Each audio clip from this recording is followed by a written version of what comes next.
दिवसीय आयोजन को लेकर रामकथाकार रविंद्र पाठक की पत्रकार वार्ता।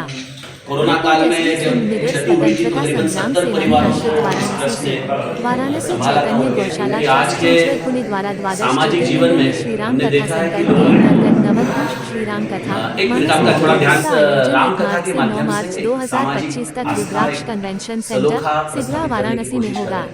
इसके लिए हमने 3 साल पहले संकल्प किया था। कथा को श्रवण जो करने आदि शंकराचार्य का जो श्लोक है, सहित देश सौराष्ट्रे सोमनाथम च श्रीशैले मल्लिकार्जुनम उज्जैन्याम महाकालम ओंकारम मंगलेश्वरम, आप तो जानते हो। उस 12 ज्योतिर्लिंग का जो ये श्लोक है, उस श्लोक के अनुसार हम एक ज्योतिर्लिंग के अंदर 9 दिन की राम कथा कर रहे हैं। तो इन पिछले 2.5 साल में हमने 8 ज्योतिर्लिंग पूरे कर लिए हैं। अभी काशी का पड़ाव, ये 9वां ज्योतिर्लिंग है। काशी जैसे कि हमारी आध्यात्मिक राजधानी तो है ही, लेकिन जो मेरे गुरुदेव भगवान हैं, जो महाराष्ट्र के एक बड़े संत थे, उनका नाम था ब्रह्म चैतन्य महाराज गोंदवलेकर। वो महाराज 15 साल का वास्तव काशी लाभ हुआ है। बड़ी मात्रा में उनके यहाँ पे लोग, महाराष्ट्रियन लोग जो थे उस वक्त के, उनको उनका अनुग्रह प्राप्त हुआ था। इसलिए ये कथा हमारे लिए बहुत बड़ा मायना रखती है, क्योंकि ये हमारे आध्यात्मिक राजधानी में कथा है, ऊपर से ये हमारे गुरु के अत्यंत प्रिय स्थान में कथा है। तो हमने सोचा कि इस कथा को एक फ्लैगशिप कथा के द्वारा प्रस्थापित किया जाए, लोगों तक राम नाम का ज़्यादा से ज़्यादा महत्व। नाम मैं रविंद्र पाठक, चैतन्य गौशाला ट्रस्ट का मुख्य ट्रस्टी। इस नाते आपसे एक निवेदन करना चाहता हूँ कि 12 ज्योतिर्लिंग की हमारी राम कथा की यात्रा चल रही है, परिक्रमा चल रही है, जो सौराष्ट्र सोमनाथम च श्लोक के अनुसार चल रही है। इसमें 9वां पड़ाव हमारा काशी क्षेत्र में आ रहा है। चूँकि काशी यह विश्व में मुक्ति की भूमि इस प्रकार से मानी जाती है, इसलिए इस कथा का केंद्र बिंदु विषय मुक्ति है, मानस मुक्ति। इस रामचरित मानस की भूमिका को हम 9 दिन उजागर करने जा रहे हैं। इस कथा में कल सुबह 8:30 बजे शोभा यात्रा निकलेगी, जिसमें संतों का आगमन होगा और हाथी के ऊपर हमारे सद्गुरु श्री ब्रह्म चैतन्य महाराज, जो अभी देह में नहीं है, उनके विग्रह का प्रतिष्ठापन किया जाएगा। और जिसमें महाराष्ट्र और देश विदेश से आए हुए करीबन 1200 श्रद्धालु हैं जो इस कथा में शरीक होने जा रहे हैं। तो उनका भी उस शोभा यात्रा में समापन होगा। शोभा यात्रा निगम परिसर में निकलेगी और फिर 10:30-11 बजे तक शोभा यात्रा होने के बाद सुबह शाम 5:30 बजे आदरणीय गणेश्वर शास्त्री द्रविड़ जी के हाथों से इस कथा का शुभारंभ होगा। ये कथा रुद्राक्ष इंटरनेशनल कन्वेंशन सेंटर में होने जा रही है, जो एक बहुत ही बेहतरीन जगह है। कहाँ से लोग आ रहे हैं?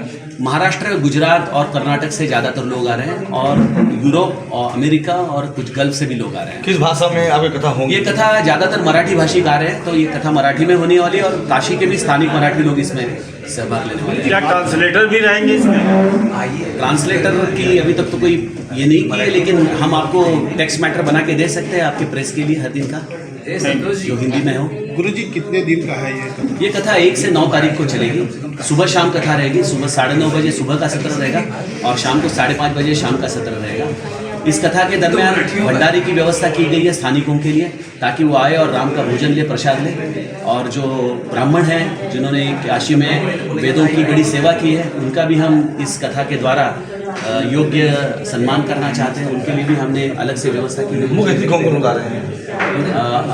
इसमें सम्मानीय लोग में गणेश्वर शास्त्री द्रविड़ हैं, हमारे हनुमान जी मंदिर के महंत जी आ रहे हैं। हमने CEO को भी आमंत्रित किया, लेकिन वो कल यहाँ पे नहीं है, इसलिए वो बोले मैं सोमवार को आ जाऊँ। महापौर जी आ रहे हैं। सबसे बड़ी बात है, बहुत सी कथाएं, कृष्ण लीला, राम लीला, बहुत सी कथाएं सुनी है। मानस मुक्ति कथा ये क्या है? मानस मुक्ति ये कथा जो है, वो हमारे समस्त दुखों को समाप्त करने वाली कथा है, क्योंकि मनुष्य मुक्ति और मृत्यु को एक ही वाक्य में समझ लेता है, लेकिन मृत्यु ये कोई हमारे दुख की समाप्ति नहीं होती। केवल मोक्ष या मुक्ति ही हमारे दुखों की समाप्ति कर सकती है। और ये मुक्ति किस तरह से प्राप्त की जाए, संतों ने किस तरह से प्राप्त की है। काशी में जो इतने संत हो गए, उन्होंने यहाँ पे जो ज्ञान अर्जित किया और ज्ञान के द्वारा जो मुक्ति प्राप्त की है, उसकी समस्त चर्चा मानस के आधार पर हम यहाँ झांकियों में मुख्यतः तो हाथी के ऊपर महाराज जी का विग्रह रहेगा, बैंड पथक रहेगा। हमारे महाराष्ट्र से आए हुए जो सवाष्ण हैं, जो हमारे महिलाएं हैं, वो भगिनी हैं, वो अपने महाराष्ट्र के पारंपरिक साड़ी भूषा में वहाँ पे निकलेगी। और हमारे जो पुरुष वर्ग है, वो भी अपने अपने पारंपरिक वेशभूषा में कितने बजे रहेंगे। निकलेगा और आपका ये कथा कितने बजे शुरू होगी? 8:30 बजे कल रथ यात्रा शुरू हो जाएगी, शोभा यात्रा, और 11 बजे के आजू बाजू में वो खत्म हो जाएगी और शाम को 5:30 बजे पहला कथा का सत्र है वो रुद्राक्ष में शुरू हो जाएगा। लीडर क्रांति न्यूज।